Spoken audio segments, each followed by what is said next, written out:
Hi, everyone. Good morning. Thanks so much for having me here today. I'm really honored to be a keynote speaker, and I literally just heard that story at breakfast. So really honored that I got bumped up. Been in Toronto since I was 7. I've lived here for over almost 40 years now. So yeah, let's get started. So today's talk is building confidence to foster inclusive and collaborative tech communities. So confidence isn't about being the loudest in the room, it's about trusting your voice. Who's ever dealt with not trusting their voice? Yeah, me too. Even though I talk about confidence all day, there's still parts of me where I don't trust myself. And today we're gonna change that, right? So the new era of tech leadership. Tech is evolving fast. We see that with AI, it's evolving every single day, there's something new, but leadership must evolve too. It's no longer about coding or systems, it's about people. In fact, there was a report from the World Economic Forum that mentioned one of the skills that most people need now in 2025 and beyond is soft skills. So like resilience, leadership, as a lot of new technologies coming up, those are some of the skills that we need. Confidence is a critical driver of innovation and adaptability, right? Being in the C++ community, there's so many things you can do, so many things you can create, so many coding that you can do to make an impact in this world. So who's excited for the new era? Nice. So why confidence and leadership matter? C++ powers the world. From operating systems and real-time systems to aerospace, finance, and gaming, C++ is foundational to the modern digital world. But even the most sophisticated code can't run without the people behind it. Yes, we can have all this coding, but who's the one creating the code? You guys, right? You're here, you're creating those programs so that we can have better ecosystems, create a better impact in the world. Code doesn't innovate, people do. Yes, technical excellence is essential, but innovation comes from the people who are willing to take risks, share ideas, and collaborate across differences. That kind of contribution only happens when people feel seen, safe, and supported. I know being in this conference, you get to meet new people, get to talk, get to share ideas. I got to sit with some of you yesterday at dinner, and it's great. This is why we have conferences, because sometimes we may feel like we're the only ones dealing with the issues that we're dealing with, or we're the only ones going through this. Who's ever felt that way? Anybody? Yeah. And so you're not alone, you're never alone, and that's why having conferences like this do matter, because it brings people together. And after the conference, now you have a new friend, a new connection, and it's someone you can turn to when times are tough. So thank you guys for creating this amazing event. Confidence is the quiet engine of inclusive innovation. When developers, especially those from underrepresented backgrounds, lack the confidence to speak up or contribute, entire communities lose out on brilliant ideas and solutions. Talent is everywhere. We see that right here. Confidence is not, and that's the real gap we need to close. So, being in Toronto, one of the biggest things I love about the city is how diverse we are. Very multicultural. You want any cuisine in the world, we have it here. I mean, the only thing I don't like about Toronto is winter. But other than that, I love Toronto, especially in the summer, right? Every day there's a festival somewhere. There's a Greek festival, there's an Asian night market, there's a Caribbean festival. And I think that's our superpower, the fact that we can all live cohesively regardless of religious background, regardless of cultural background. We learn to make it work. And we've done it for a while. And imagine if we all can help each other out, bring each other out, what we can achieve, what new solutions we can achieve. I was talking to a lot of people, and I want Toronto to be on the map. Doesn't anybody? I do. Toronto's such a great city, and I feel like it's still very underutilized. Does anyone feel that way? Only 2 people? Oh, I see another person. So, and we can't do that without being confident, bringing new voices, bringing new solutions to this ever-evolving world that we have, especially now with the rise of AI. There's so many opportunities out there. So why it matters for C++ communities, underrepresented voices often hold unseen solutions to long-standing challenges. Inclusive teams that actively build confidence outperform homogeneous ones in creativity and problem solving. Bridging the confidence gap means opening the door to stronger collaboration, higher retention, and greater innovation at both individual and community levels. So, the confidence gap in tech. It's not always about ability, it's about visibility and belief. I know each and one of you here sitting down are more than capable to create something amazing, but one of the things that hold you back is probably how you see yourself. Who's ever felt that way? They feel like I'm not good enough, there's someone better out there, who am I to do this? I've felt that way as well, right? We're more than capable than we realize, but really, when we don't believe in ourselves, then we're not gonna go out there and create the innovative things that we are capable of doing. So in tech, we often assume that if someone isn't contributing, they lack the skill. But more often than not, they're battling an invisible barrier, a lack of confidence. Even myself, speaking at different industries, sometimes I ask myself, what can I contribute to a tech community or to a manufacturing community, right? These are like male-dominated, it's an industry I'm not in, but I realize that confidence is a universal language. Confidence is needed in our everyday lives, whether it's career or personal. And without confidence, we're not gonna go out there and create the innovation that we're meant to do or put ourselves on the map or create a positive impact in this world. So I still deal with it. I work on it as much as I can. And being able to be surrounded by an audience like this also helps out to know that we're not alone. Many developers from underrepresented groups hesitate to share ideas publicly for fear of judgment, being dismissed, or not sounding smart enough. Who's ever felt that way? That's how I feel sometimes coming to a tech. I'm like, I don't know all the terms, you know, I don't know if I'm qualified to talk here, but I have to remind myself that what I bring to the table is something unique and different and that everybody can use. Speak up in meetings or reviews, especially when they're the only woman, person of color, or junior team member in the room.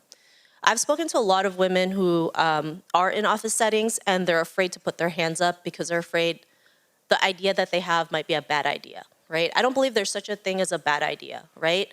And every time they're afraid to put their hand up, the person beside them puts their hands up and says the same exact idea that they're thinking. So I'm telling this to tell you that if you have that idea, raise your hand up, share it. It doesn't matter if you think it sucks or it doesn't, just put it out there because you'd be surprised how many people would be like, oh, that is a great idea. Oh, I've never thought of it that way. So yeah, contribute to open source, afraid their pull requests will be picked apart or ignored. Step into leadership roles, assuming they're not ready or waiting for permission that never comes. So these are not technical limitations. This is not about potential. This is a confidence issue. You know, confidence is really about knowing, are you capable? Can you do this, right? And you don't have to know every single thing, right? You just know that you're more than enough to go out there and do it, and you can literally figure it out as you go. You know, when I first wrote my book, I wrote it at the age of 40. I did not have any writing workshop skills. Immigrating from the Philippines to Toronto, I had to take ESL classes, English classes, because I couldn't speak English properly. And so I had to figure it out. And, you know, the more we can figure things out, the more we can get those results, right? It's not gonna be perfect. We're gonna make mistakes. We're gonna be a hot mess at times, but we'll get those results. What's at stake? This is what happens when we have this gap. Missed ideas, brilliant solutions never shared out loud.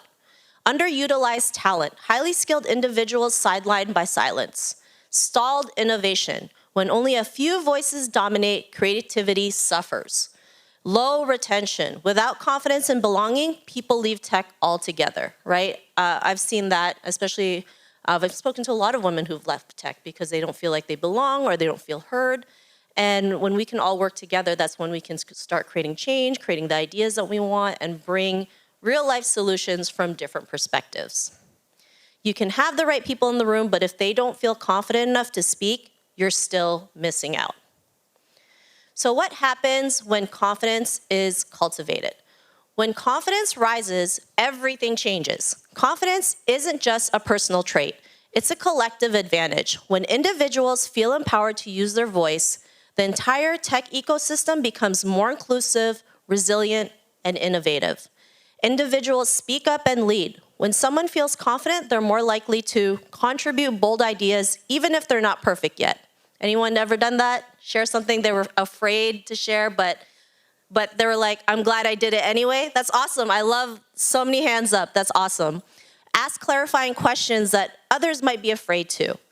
I always say if you don't ask, the answer is always no. So I'm not afraid to ask the question, even if I still think it may sound stupid. I'll even start the sentence with, can I ask a stupid question? And so if the other person's thinking it's gonna be stupid, it's not in their eyes. So sometimes I even just start with that. So never be afraid. Curiosity builds confidence, and it's okay to ask questions. Take initiative and step into stretch roles or leadership. I wouldn't be here today if I did not go out there and take initiative, make the first move, become a go-getter. I wouldn't be here on stage if I didn't send in a proposal, right? If I didn't send in that proposal, I wouldn't be here. And I know it's hard sometimes, it's scary, I get it. I still get very scared when I reach out to people, when I apply for different things. But I also understand if I don't go out there and apply for things, if I don't go out there and make the first move, then I'm not showing up for myself, I'm not showing up for people in my community, I'm not showing up for other women, and for me, visibility and confidence is so important. Because if being able to see someone like you, being on stage, doing amazing things, you see what's possible for yourself. So don't be afraid to take that initiative. Advocate for themselves and others. Confidence unlocks potential that's already there. Each and every one of you have it. It's about just bringing it out of you, realizing that you can do this, even if you don't know what that first step may look like. It's totally okay. Collaboration strengthens. Confident individuals engage more in team discussions, offer constructive feedback without fear, trust their teammates, and feel trusted in return. This creates a culture of mutual respect, not competition. Retention improves. People stay where they feel valued, visible, and supported. When confidence and belonging are present, so is loyalty, especially for those from marginalized or underrepresented backgrounds. I think trust is really an important thing that we build on, right? Integrity is important. Without that, everything falls apart. So for me, this is something that's very important. It's something that my great-grandfather also instilled in us. It's one of the values that he lives by when he started his business. So the confidence chain reaction. Confidence goes to inclusion, collaboration, and innovation. This isn't a feel-good concept. It's a proven strategy for team success and organizational growth. Confidence is contagious. When one person rises, the whole team lifts, right? Sometimes it just takes one person to forge that path, and everyone follows. And I know sometimes when you're that person forging that path, it can be scary. Who's ever felt that way? Yeah, right? But know that you're not the only one doing it, right? I think sometimes the problem is we don't talk about it enough. Especially in social media, you see this very perfect photo of someone laying on the beach, living the laptop lifestyle, not realizing, time zones suck. Things, she could be working 20, or he could be working 24 hours in a day. There's way more downs than ups, but nobody ever talks about that. And I think it's important to share those moments to know that we're not the only ones dealing with it, right? I've been rejected way more than I could count, right? I've gotten 10 times, like the amount of yes is like 10 times more no's, right? And there's nothing wrong with rejection. It's part of the process. And I know sometimes it's hard to accept it. Believe me, I ate my feelings a lot every time I got rejected for something. But I also realized rejection is part of the process. It's not always no forever. It's no at the moment. Or sometimes it can be a blessing in disguise. So when you can see things from a different perspective, it just makes it a lot better. And even the people that you've looked up to, who are, multi-billionaires, who are very successful, they went through their own failures and rejection. I think Jeff Bezos mentioned when he started Amazon, the first 7 years, he didn't make any money. And look where he is today, right? That's just one example. Or J.K. Rowling, I think, got denied 50 publishers, and now Harry Potter is probably the biggest book empire ever. So everyone has a story. Everyone sees the glory, but they never see the story. And I think it's important to share those stories. Innovation accelerates. When diverse voices contribute freely, innovation flourishes. New ideas emerge from different lived experiences. Teams iterate faster with more input and fewer silos.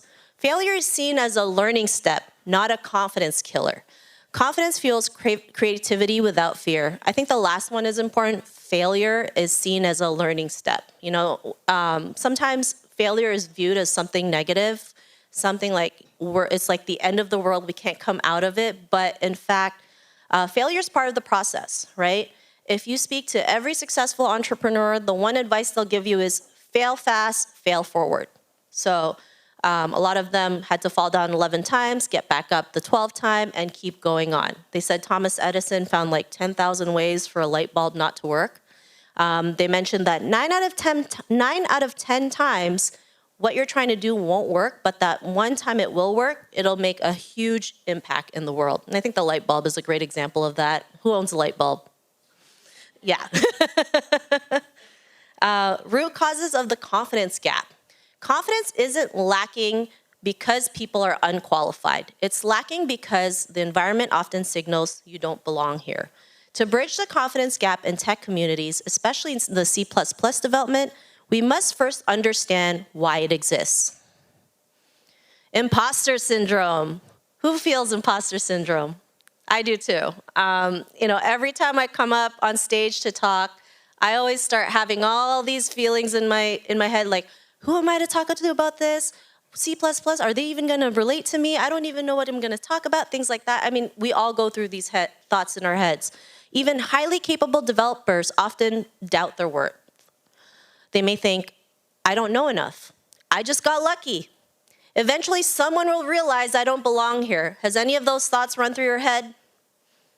Me too. And not in C++, in other parts of my life. This inner narrative leads to hesitation, burnout, and invisibility, even when skills and results say otherwise. I've seen brilliant minds stay silent in rooms they were more than qualified to lead. Imposter syndrome is something that I had to deal with a lot, especially when I got approached to write a book for Wiley, one of the top publishers for business and education. I almost said no to writing that book. They approached me asking if I wanted to write a book about women in leadership. And I'm thinking here, I don't even know what leadership looks like. I don't even know if I'm the poster child for leadership. What do I have to contribute to this book? And I'm really grateful that I had a support system that told me, you need to do this. And especially if I'm the type of person who's craving for visibility, representation, if I didn't do this, I'd be the biggest hypocrite in the world. So I said yes. I didn't even have a full manuscript. I literally had an outline, just an outline of what I was going to write. And when I got the green light to write the book, I had less than 3 months to write it. So it took a lot of confidence to figure out what I was going to write. I made it happen. It came out in May of 2023, hit the Wall Street Journal bestselling list. And then now I have my second book with a publisher that came out in May.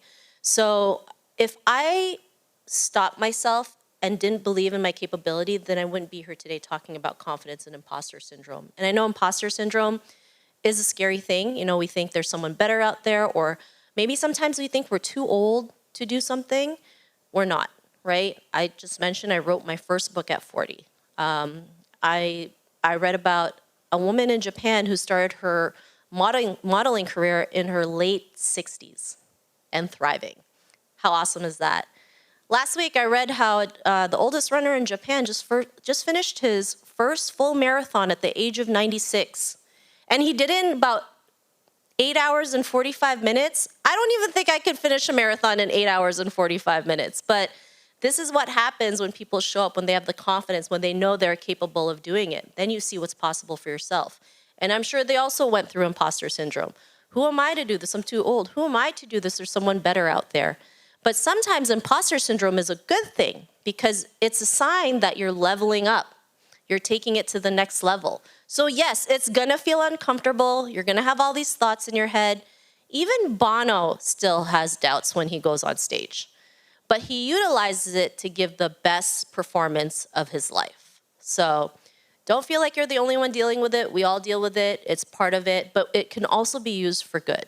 Just know that if you're having these feelings, know that you're leveling up. It's time to take it to the next level. So who's ready to go to the next level?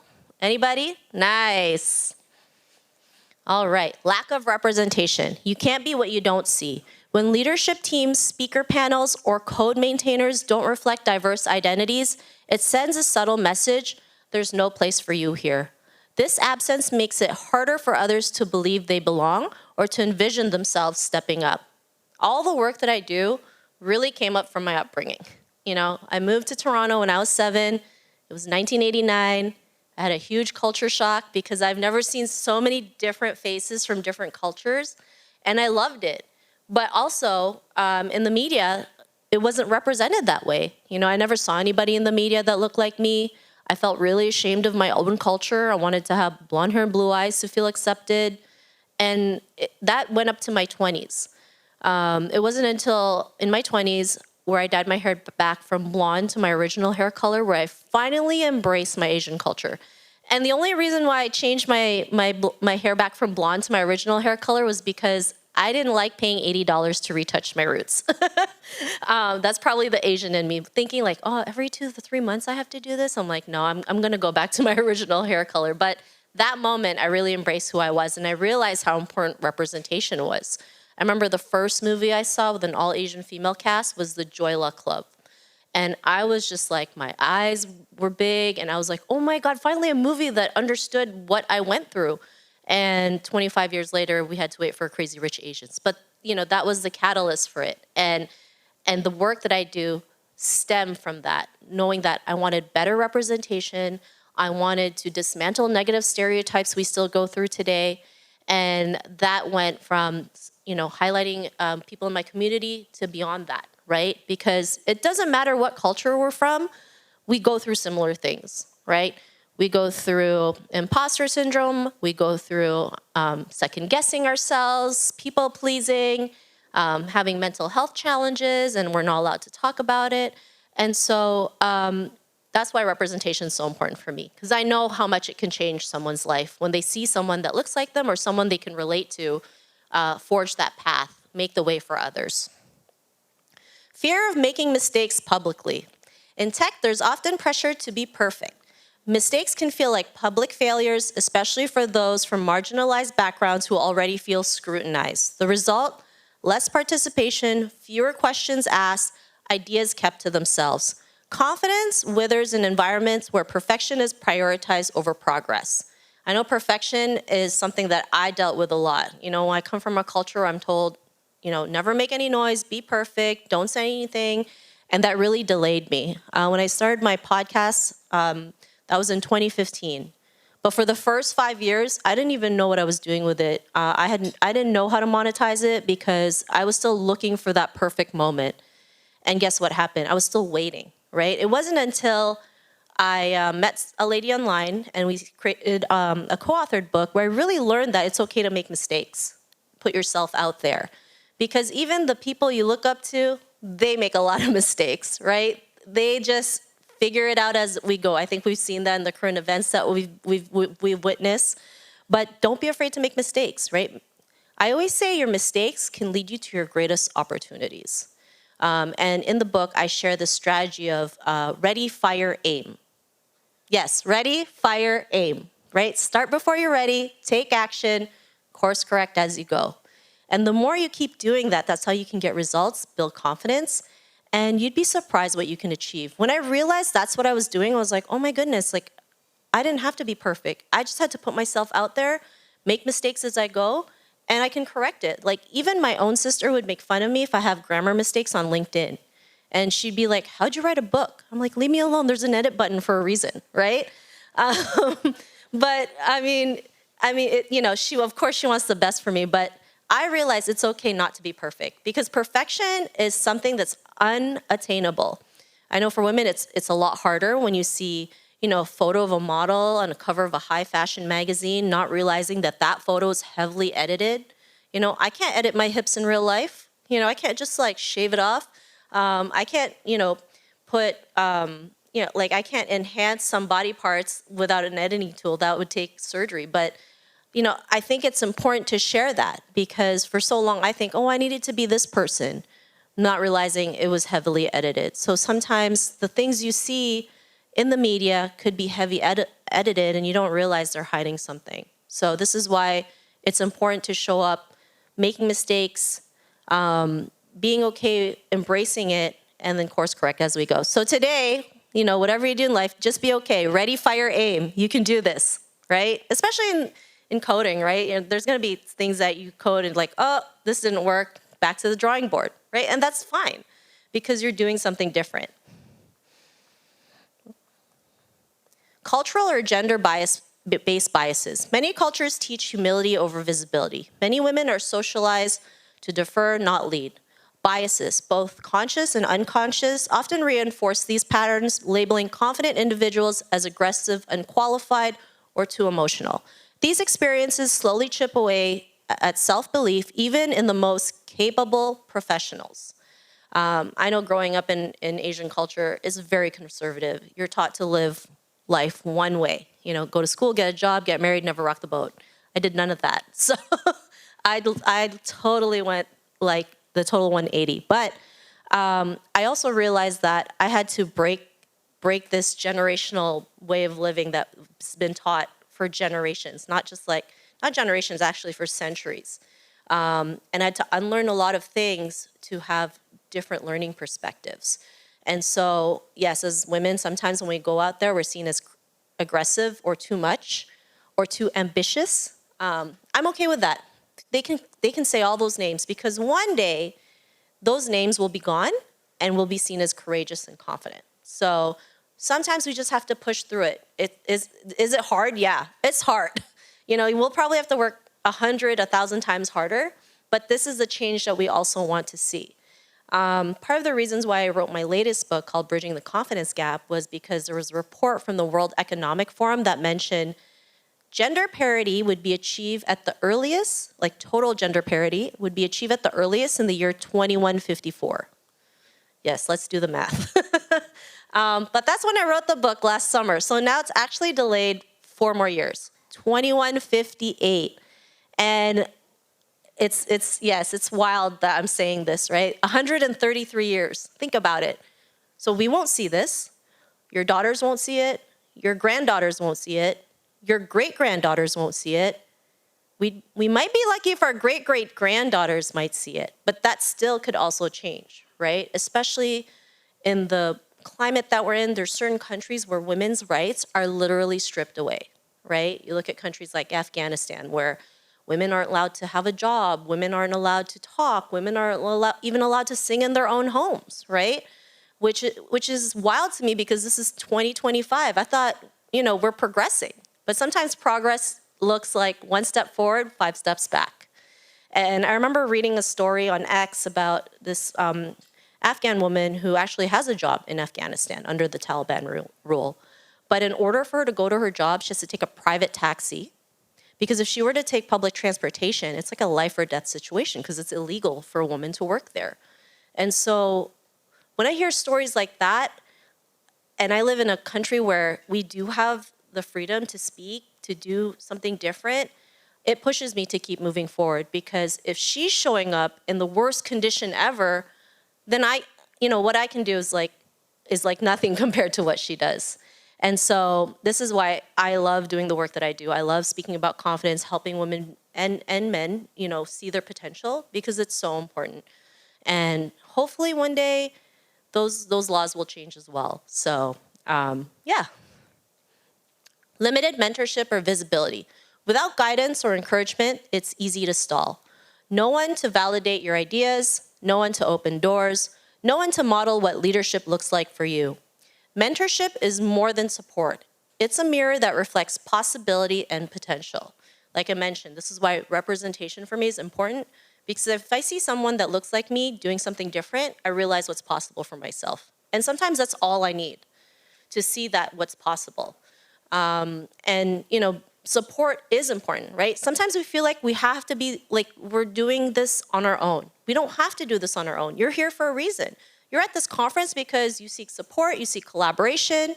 You realize together it's even better, right?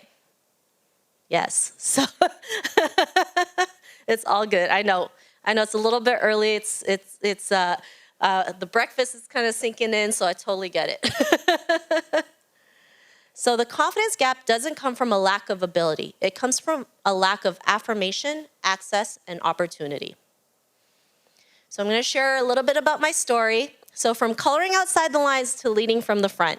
So every confidence journey starts somewhere. Mine began in kindergarten in the Philippines. So yes, if you see that in bold letters, I failed kindergarten. Anybody else fail kindergarten? Oh, okay, I'm not the only, you're the first person who actually raised their hand. Every time I ask that, I'm always the only one raising my hand up. So I failed kindergarten for coloring outside the lines. Is it okay if you can share how you failed kindergarten? Oh, okay. We'll call it self-defense. Yeah, exactly. Self-defense. We'll call it self-defense. But thank you for sharing that. But yes, so I failed kindergarten for coloring outside the lines. So I had a photo that had to color within the lines, and for some reason, I couldn't color within the lines. I would color it all over the place. The teacher gave me a brand new photo to color in. Same thing. And because of that, I failed kindergarten, moved to another school to redo kindergarten all over again. I mean, at 5 years old, that's kind of traumatic, right? But that moment may seem small, but it planted a deep message. You don't fit in. You're doing it wrong. I didn't just learn to color differently. I learned to shrink myself to meet other people's expectations. I also felt like everything I touched, I was an instant failure. And I didn't even realize that stemmed from my childhood. So sometimes there's things in our childhood that stop us from moving forward, right? Sometimes we may not even be aware of it. Trauma plays a huge role in our lives, whether it's our own or we carry our parents or grandparents. So that was a big lesson for me.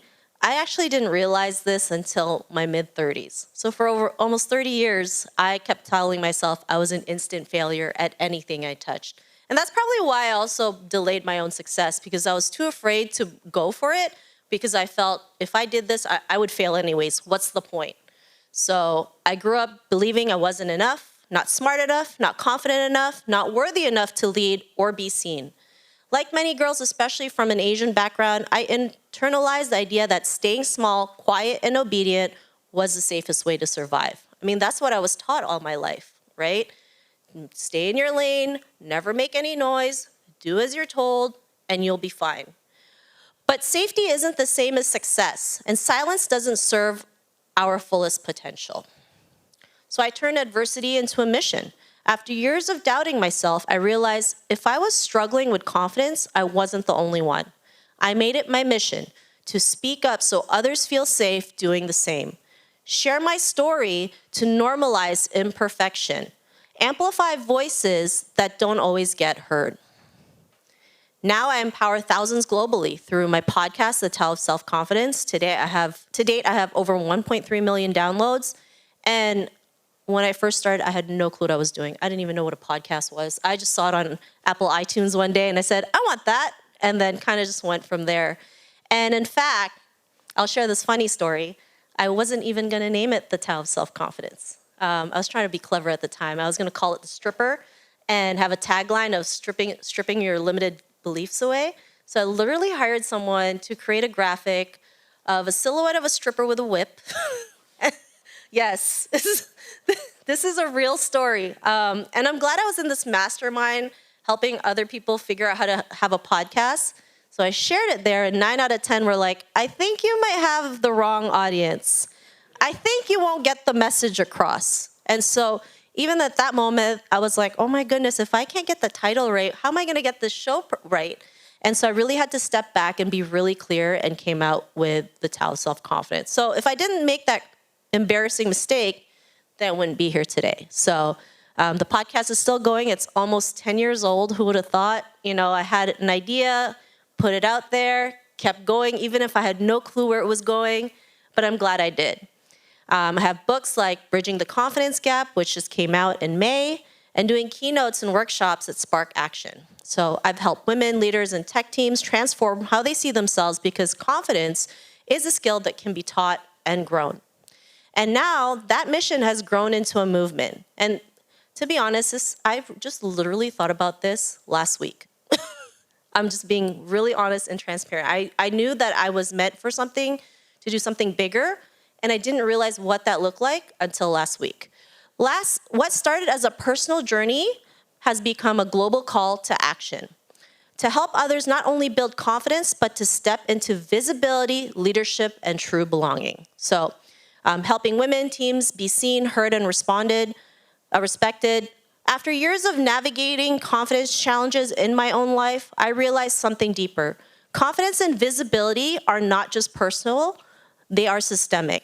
And when we lack visibility, we start to question our value. That's why I created Confidence Through Visibility movement to shift how we build confidence not only in ourselves, but within our workplaces, industries, and communities. I realize how important visibility is because visibility is how we change the way we see things, right? See what's possible, right? I look at, does anybody know BTS? Okay, awesome. So I look at BTS, and like they're really visible, right? Here's 7 guys from Korea who just decide to start singing songs in Korea, but have a global audience. Like the fact that they have Billboard or charts topping in Africa, Chile, Bolivia, Turkey, like countries I never thought would be possible. They showed us it is, right? They've been able to speak for the UN. They've just done so many things, all because they were visible, right? They're not just singing songs. They have shows on YouTube. They're out everywhere. Like you literally see them everywhere. And I realized, if they weren't visible, then they wouldn't have been able to create that change, right? And it's paved the way for so many other people in the K-pop industry, right? Groups popping up. In fact, America wanted to create K-pop bands, so they've done the same thing. And then other countries have created their own version of K-pop. Like in the Philippines, we have P-pop. So this is why, for me, visibility is so important. So, let me go to the next one. So what is the movement? Confidence Through Visibility is a global initiative that empowers individuals, especially women and underrepresented voices, to step into leadership, own their stories and ideas, be recognized, respected, and seen, right? I think feeling seen is the most important. Sometimes we feel like no one hears us, we're invisible, no one even cares. Anybody feel that way? Anybody feel invisible? Yeah, I still feel invisible as well. It's a movement rooted in the belief that representation matters and that visibility is not a reward for success, it's a requirement to unlock it. And this is the framework that I created. So it's a 7-part framework to help individuals and organizations foster confidence, leadership, and visibility within. So V is for your voice. It's important to speak your voice. I is for identity. S is for storytelling. Storytelling is very important. Each and every one of us has a story to share. But I know sometimes you feel like, well, my story's not that great. Who's going to listen to it? You'd be surprised. Inclusion, right? Being in a very multicultural city like Toronto, inclusion is so important. Belonging. We all want to belong somewhere. Leadership. Like I mentioned, leadership is one of the top skills needed now because soft skills is needed more than ever. And empowerment, right? You're here because you also want to be empowered, right? C++ is not just about, talking about the tech. It's about connecting with individuals, hearing their stories, and knowing that what he went through, he was able to overcome it, and now I can because I was able to talk to that person. So that's my framework. And I'm being honest, I just literally got this clear last week. So even though I've done this for almost 10 years, just know that as you're in your journey, you're going to get clearer and clearer. There's things that you thought would work till the end of time and realize, no, you need to do something different. Because life is not linear. Life isn't predictable. Life is very unpredictable. Life is a roller coaster. Sometimes you're up, sometimes you're down, sometimes you're going upside down, sideways, right? And I think the lockdown was a clear indication of that, right? I mean, that was a tough time for everybody. 1 minute the world was working, and then the next minute everyone was at home, right? So being able to, but it also taught us to learn how to pivot, learn how to work on the go, right? We figured it out, and we're here today. So let's give ourselves a pat on the back because we made through it. So this movement is not just about individual empowerment, it's about transforming systems, shifting workplace culture, building communities where everyone is confident enough to lead, collaborate, and create change. When we make visibility a priority, confidence becomes a natural outcome. And so that's why, for me, the confidence through visibility movement is so important. Me being on stage is important. Putting myself out there is important. Is it easy? No. I still get anxiety. I get very nervous. I have all these thoughts in my head. But I also realize that if I'm not there doing it, then who else will, right? And I know sometimes we feel like, well, I'm just one person. Yes, you're one person who can create that change, right? I want you to realize what you're capable of and believe in your capability, because once you believe in that capability, you become invincible, right? And we want to bridge this gap and not make it further. So here's some some confidence building strategies. So number one, normalize confidence building. Confidence isn't just a personal trait, it's a team competency. If we want inclusive, collaborative tech communities, we have to treat confidence like it's optional or individual. It must be built into the culture intentionally, consistently, and collectively. Make confidence a team competency. Just like you teaching coding best practices or collaboration tools, you can teach confidence. Talk about it in retros, stand-ups, and one-on-ones. Integrate it into onboarding and mentorship programs. We don't rise to the level of our goals, we rise to the level of support systems around us. So support is a huge part of this. I realized that as well later, like when I really got into my confidence, I realized, oh, if there's people around me, people helping me, people doing things that I'm not good at, it actually brought my confidence a lot faster. Encourage growth mindset. Shift from a prove yourself culture to a learn and grow environment. Reframe mistakes as feedback, not failure. Highlight progress over perfection, especially for junior and marginalized developers. Confidence grows when people feel safe to take risks without fear of judgment. So next is praise effort, not just outcomes. Celebrate people for trying something new, not just shipping flawless code. So who tried something new today? Would anyone like to share something? Yeah. Right here? Yeah. I like the excitement. Yeah, I plan to do lightning talk for the first time. Oh, nice. Congrats. Well, I'm sure everyone will enjoy it later tonight. Acknowledge those who step up, even if it's messy. Give shout-outs for collaboration, curiosity, and courage. This creates a culture where trying is valued as much as achieving. So who's going to try something new today? Nice. Well, got some here. Awesome. Create brave, not just safe spaces. A safe space says you won't be judged. A brave space says you're encouraged to speak, question, challenge, and grow. Brave spaces allow room for real conversations, diverse perspective, and confident contributions. I remember watching this movie. It was called Fortune Favors the Brave. And I just like that saying, fortune favors the brave, right? Because it does take a lot of bravery and courage to go out there and do something different, to go against the grain, to be unconventional. And so I hope creating those bold and brave spaces will help you build your confidence up to the next level. Practical tools to normalize confidence, peer recognition systems, Slack kudos, team shoutouts, feedback Fridays, demo days or show your work sessions to highlight contributions for all team members, opt-in leadership moments, let people lead stand-ups, retros, or mini initiatives based on interest and readiness, not rank. Over time, these micro moments build a macro culture of inclusion, visibility, and confidence.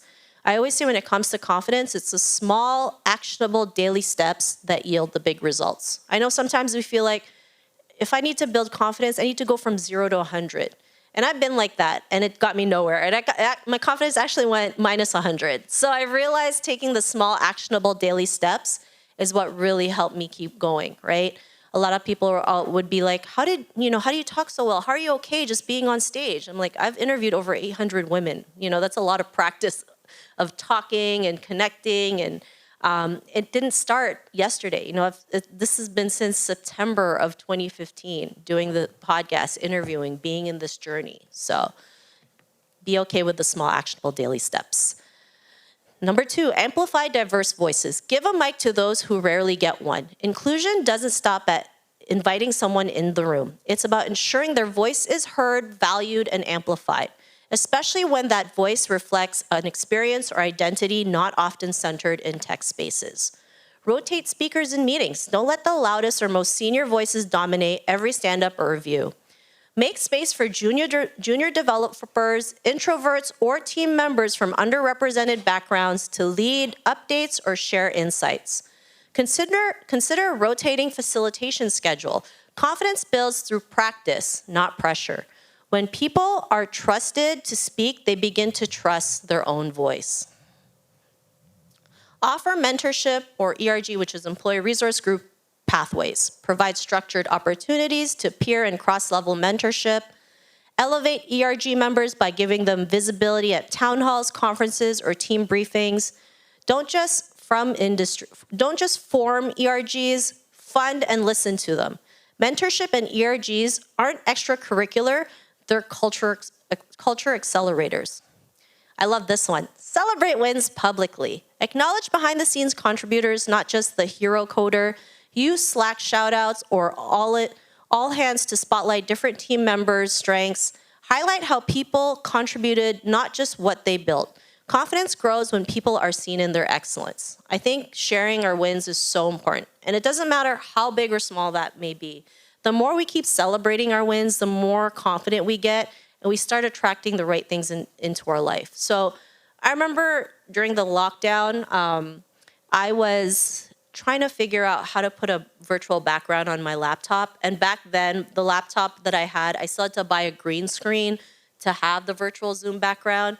So I bought the green screen, and I was trying to figure out how to get the virtual background on the green screen.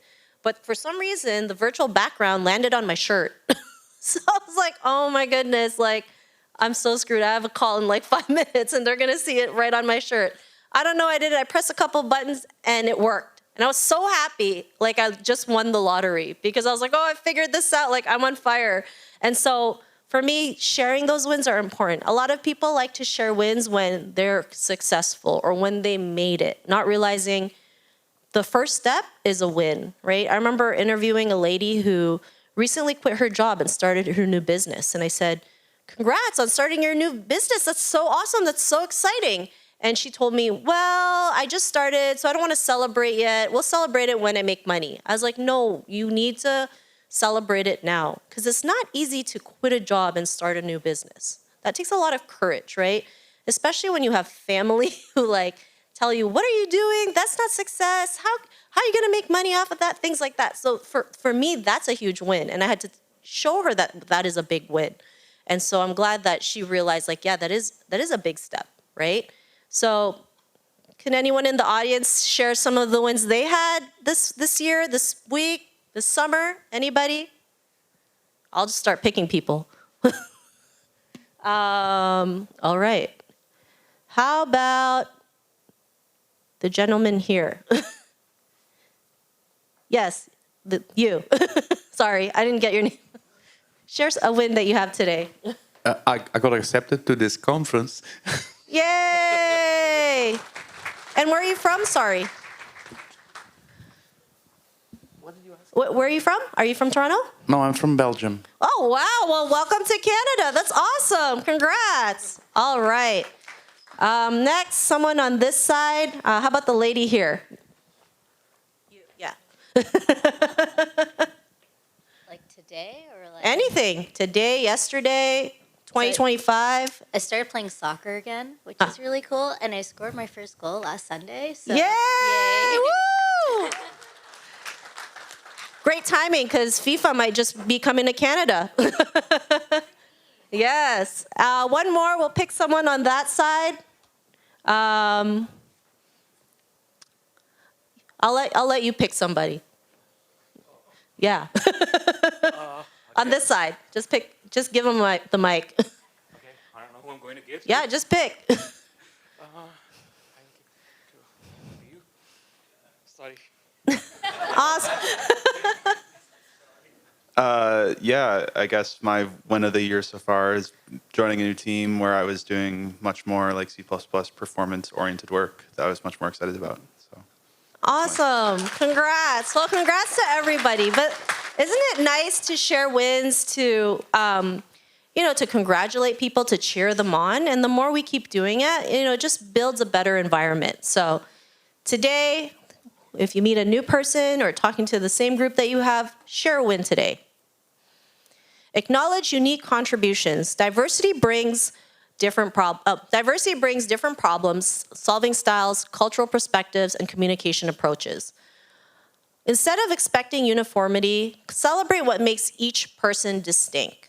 Recognize that being different isn't a challenge, it's a competitive advantage. This was a hard lesson I had to deal with, migrating here. I always thought being different was a bad thing because I didn't look like everybody else. And so I would hide who I was because I looked a certain way. I didn't have the features that I wanted. But I didn't realize being different is my superpower, right? And it's each and every one of your superpower. 8 billion people in this world. I think about 8 billion. But each and every one of us are different. There's no person that's the exact same. Even if you look alike, you're still different, right? And so it's really important to bring out the uniqueness in you. Diverse voices don't just add color, they add clarity, creativity, and innovation. And here's a pro tip. Use inclusive facilitation techniques like written feedback options for those who prefer time to reflect, anonymous suggestion boxes, I'd love to hear from someone you haven't heard yet prompts, right? Everyone is different, so having more than one ways to do this helps out. When you amplify voices, you don't uplift individuals. You don't just uplift individuals, you unlock the full potential of your team. All right, next is build inclusive collaboration rituals. Inclusion is built through rituals, not just policies. If we want to create confident, collaborative C++ teams, we must design everyday work habits, not just workshops that ensure everyone can contribute meaningfully. Who has a ritual? Anybody? And it doesn't have to be work-related. It can be just a morning ritual. I have one, Having slow mornings helps me out. And, who lives by their ritual? I do. If I don't have that ritual, I feel like I'm a hot mess. I just can't function properly.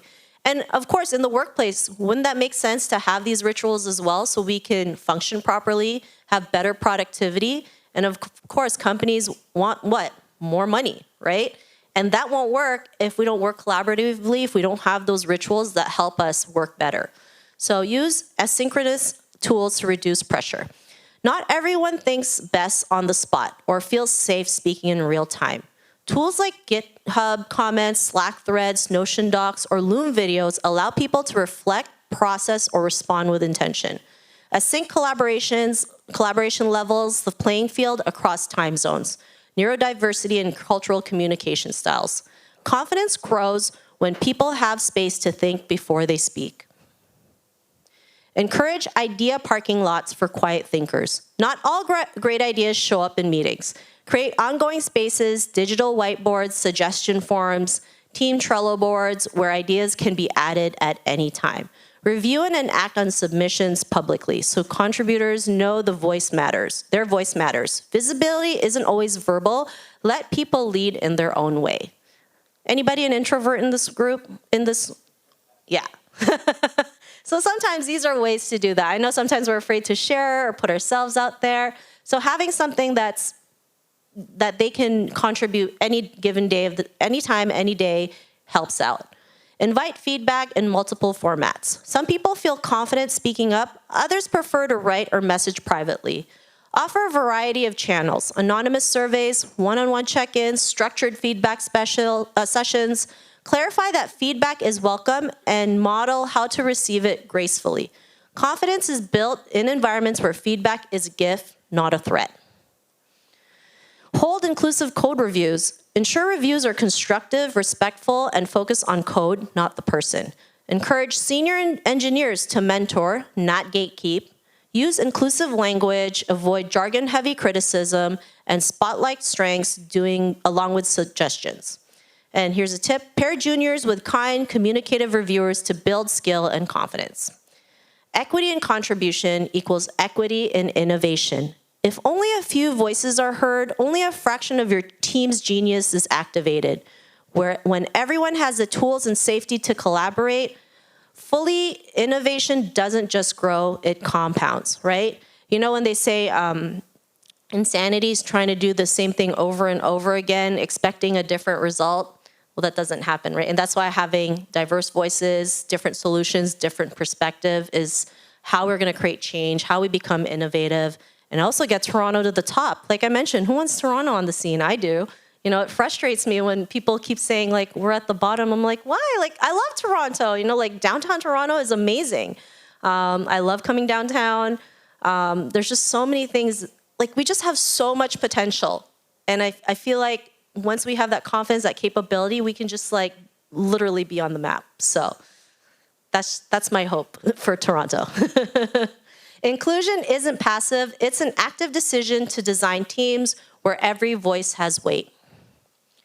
So your role in bridging the gap. Confidence building is everyone's responsibility, regardless of title and level.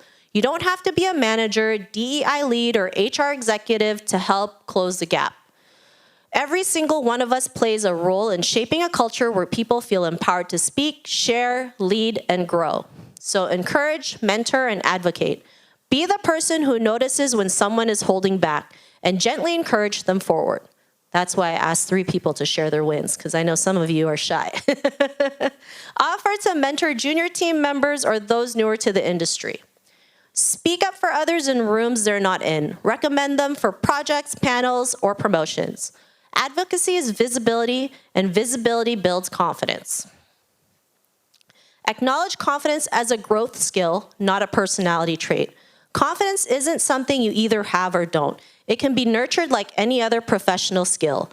Normalize talking about it during one-on-ones, retros, and career development plans. Provide tools and training that help individuals build both competence and self-trust. Confidence isn't loud, it's learned, and it's your job to help others learn it too. And I know maybe sometimes you think, is confidence really necessary in the workplace?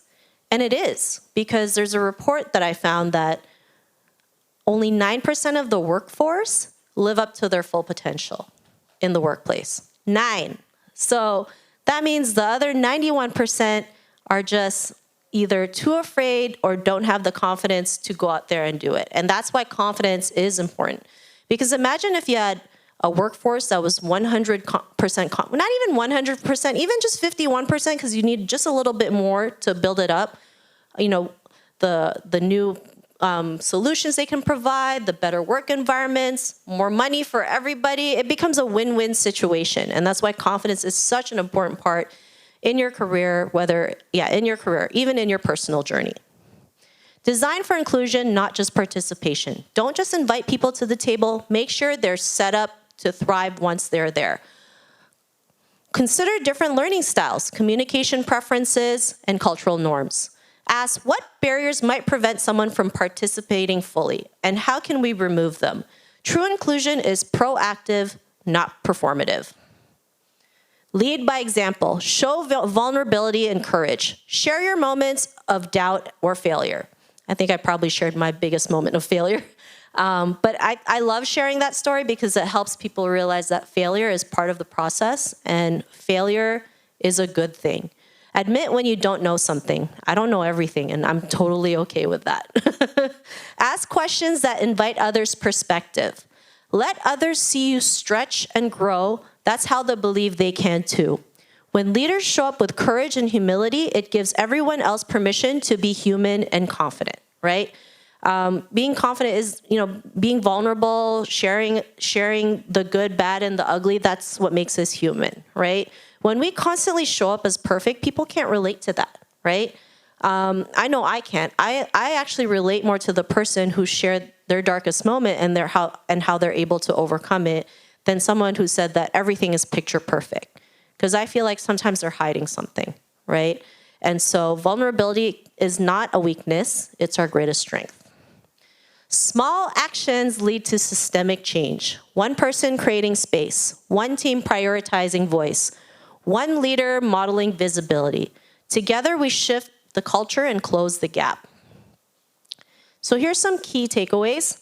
Let's bring it all together. We've explored the impact of confidence on inclusion, collaboration, and innovation, especially in the C++ and broader tech communities. Now, here are the core truths to walk away with. The confidence gap is real and solvable. Many brilliant developers are holding back, not because they lack skill, but because they lack self-belief. So who still holds back? Yeah. So today, I want you to start realizing you're more capable than you realize. And that's why you're here, right? This is not just about talking about C++ and the newest technology. It's also helping you see that if she can do it, if he can do it, I can do it too. The gap shows up in quiet meetings, uneven code reviews, missed leadership opportunities, and team disengagement. But here's the good news. Confidence isn't fixed. It can be taught, practiced, and nurtured, just like any other technical skill. We can't afford to leave confidence to chance. It's time we build it on purpose. 2, inclusive cultures require intentional confidence building. Representation alone isn't enough. Inclusion without empowerment is just participation without voice. Companies that succeed don't just talk about inclusion, they design for it. They create systems, rituals, and feedback loops that lift people up and help them believe. I belong here, I can contribute, I can lead. Every developer deserves the confidence to code and the courage to speak. Confident individuals equals collaborative, high-performing C++ teams. Confidence fuels better communication, stronger collaboration, and more diverse contributions. It leads to higher retention, greater innovation, and a healthier team culture. In fast-paced development environments like C++, confident teams don't just build faster, they build better. Confidence isn't a soft skill, it's a core driver of technical excellence and team success. When we bridge the confidence gap, we don't just uplift individuals, we unlock the full potential of our communities. And here's some final takeaways. Confidence fuels connection, creativity, and code. Let's create a C++ community where every voice matters. So if you like, you can connect with me. This is my barcode. I will have the full presentation uploaded so that you can have it to check in when you need to. But if anybody has any questions, we have about 25 minutes. Don't be shy. Like I said, if you don't ask, the answer is no. Thank you.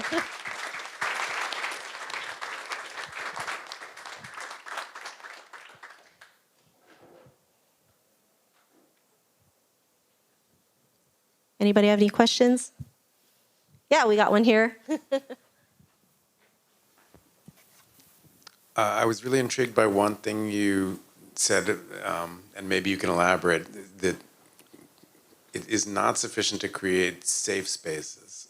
Yeah, it's the brave spaces. Yeah. Yes, Yeah. yes. I think courage is really important in our journey, right? In order to have confidence, we need to build courage.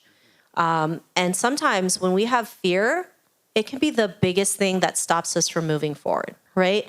And people think you need to be fearless. And I believe being fearless is not about having no fears. It's about having that fear and doing it anyway, right? And so I practice bravery as much as I can. And in like the most random places, but I understand that that's how I build confidence. That's how I can be brave and show up. Like sometimes when we play it safe, we become stagnant, especially growing up in a culture where I've been taught to be stable, have a steady paycheck, things like that. I mean, in the real world, things can happen in an instant, right? And it's important also to embrace uncertainty, because embracing uncertainty is how we can start building new opportunities, new ways of doing things. And so I remember being interviewed for a Chinese news station, TV station, right? CGTN. So I didn't know anything about them. Someone just asked me if I wanted to be interviewed.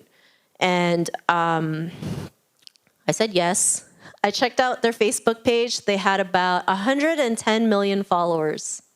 And I almost had a heart attack because I was like, oh, this is on live national Chinese TV. It was an English-speaking primetime show. And I remember when I was being interviewed, the host asked me a question, and I literally blanked out for a good 10 seconds. And 10 seconds in TV time feels like eternity. So if the guy didn't ask me a follow-up question, I probably would have blanked out for about a whole minute. But towards the end of that, I realized, well, you know what? I didn't die. I'm still here. And if that's the worst thing that could ever happen to me, blank out on national Chinese television, I'm good. I can conquer anything. And so it's important to create those spaces where bravery is practice, right? In school, unfortunately, we're not taught to do that. Yes, science and math is important, but bravery is important. Self-love, confidence, all those things are just as important, especially in the real world, right? Those are the skills that are necessary to keep moving forward. I remember last week I was at an event and someone asked me what my superpower is, right?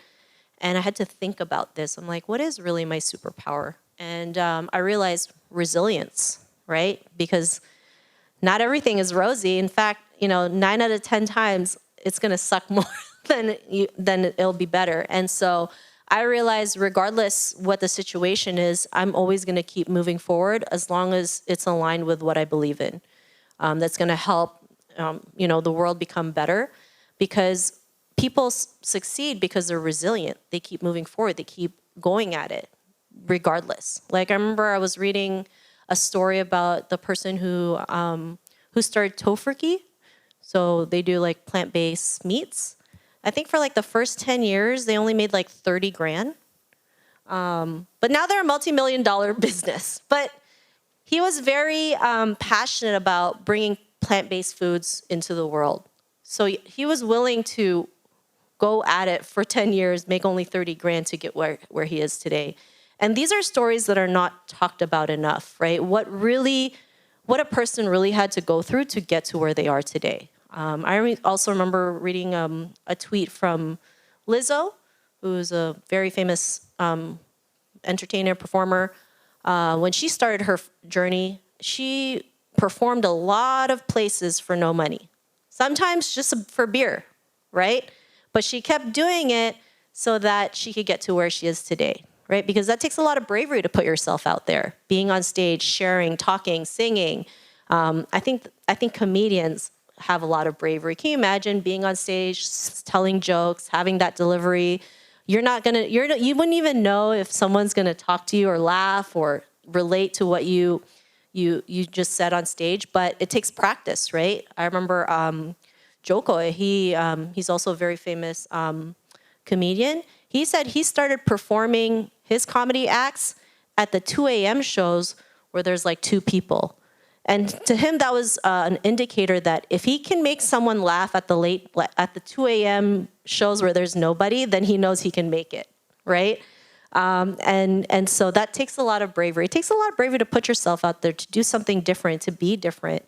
But it's also a great thing when you can embrace it. Especially, I always talk about Toronto because Toronto is very multicultural. I love the fact that we're very multicultural. It's been ever since I got here, right? Ever since I moved here in 1989, I love trying different foods, going to different festivals, learning other people's culture, right? Because it's better when we do things together than we're trying to figure out things on our own. So that brave space can look different for each and everybody, right? It can be just having someone to hold your hand when times are tough, or you don't want to feel like you're doing it by yourself, right? You don't have to conquer your fears on your own. That's why having support systems is so important. So I hope you've started your own brave space where you can practice bravery, show up courageous, and have the confidence to keep moving forward. Anybody else? Oh, we got one here.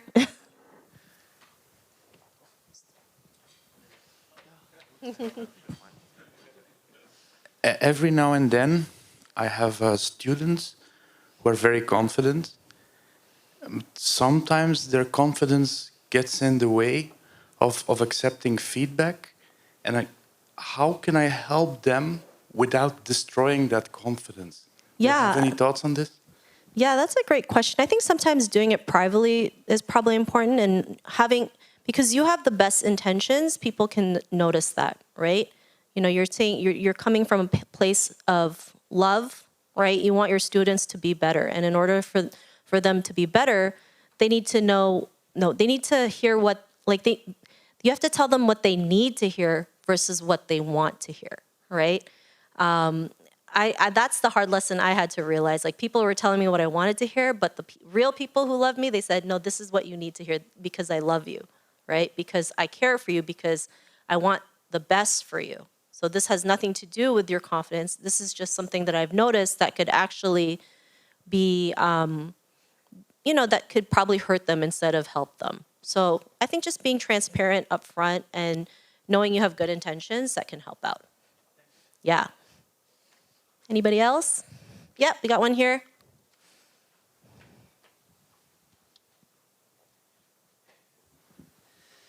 I have a question about the positive feedback, shouting people out, because I sometimes feel that, especially once it's like standardized, it can become quite formulaic and feel inauthentic.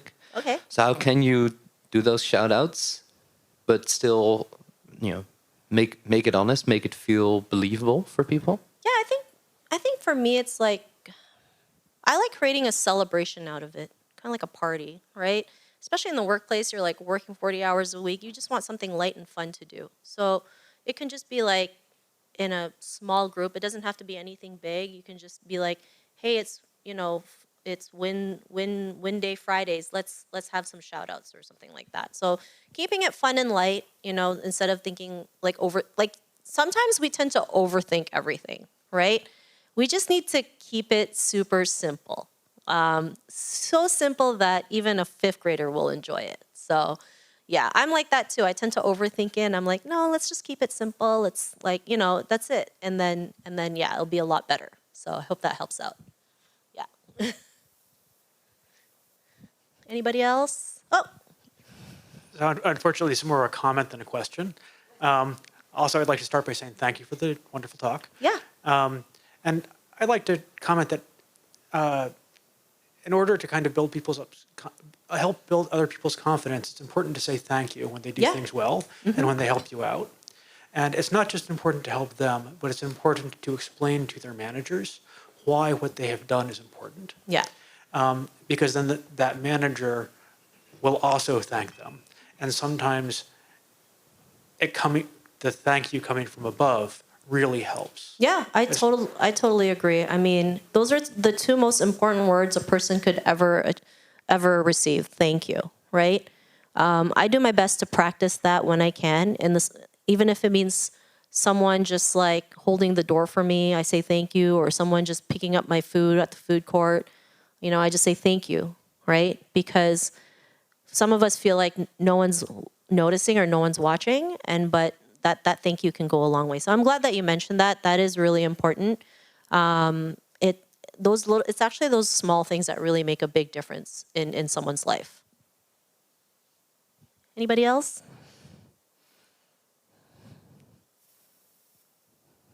Yeah. Okay. So I've been fortunate in my career to work in a lot of great workplaces. My spouse, not so much. So like when you're, the slide about ladies being judged differently for being confident, Oh yeah, the biases. Yeah. So advice for combating tallest poppy syndrome. Like, what do you do about these toxic workplaces? Yeah, that's a great question. I know everyone's situation is different. That's why having like circles is important. So like having a women's like a lot of workplaces have a women's network that actually do create different changes. Having a mentor is so important. Also, working on our mindset is important because there's some situations where it's just sometimes really toxic, and we have to work on ourselves to kind of like just put our blind spots on, right, to keep moving forward. And for some people, if it's too, like for me, I went through a very toxic work culture, right? I was told that I can only make a certain amount because I'm a woman, right? And I believed that person for a long, long time, very long time, because I thought, oh yeah, I'm a woman. I'm more than lucky to have this job, right? Who am I to question myself and do something bigger and greater? But it took a lot of self-development, working on my mindset to really realize like I can do more than that, right? And maybe like for me, personally for me, I left that toxic culture because I knew I was meant for more. I wanted to do something else. But I know not everyone has that luxury, right? So I think, you know, having a core group of women that, or people that they can turn to talk about these things. Every company has an HR company, and I know that's not the solution to everything, but it can be the start to say, hey, like this isn't working, something needs to be done. There's a lot of companies that say they're for something and it doesn't match what they say. It's like, now's the time to match what you say, kind of challenge that, right? Because companies want to look good, and if they do something that, if they find out that this company is doing something that hurts their reputation, they're gonna find their way to make it back up, right? So, I mean, look at the current situation with the Coldplay concert. You know, now they're trying to do a lot of damage control. So, I think it's important to challenge it sometimes. Unfortunately, like do something that's totally different. Talk to the people that can help create those changes, and then also have a group where your wife can just kind of air out her grievances, right? Sometimes you just need to let it out, and then they feel a little bit better, and then they can.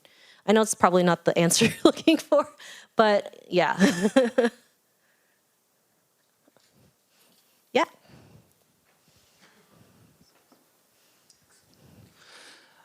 If you have a team member that gets things too slowly, how can you help push them along without hurting their self-confidence? Yeah. I think, do you have a tracker of some sort to help them like get things done at least on time? Like, if you do some, like, do you provide any type of tracker? It's not about timelines. It's about doing things the right way, getting how to write certain types of code in the right way, the right quality. Okay. So yeah, basically doing things properly by not. Like sometimes I think tough love is important. Sometimes people need a reality check, unfortunately, right? If we try to coddle them and think, you know, it doesn't serve them either, right? I mean, I didn't get to where I was because I was coddled. I got here because someone had the courage to tell me what you're doing is wrong. You need to fix this. So that helped me out. And sometimes a little tough love can go a long way. So I hope that helps out. Okay,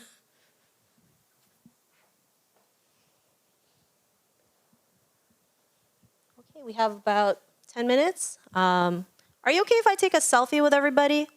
Awesome.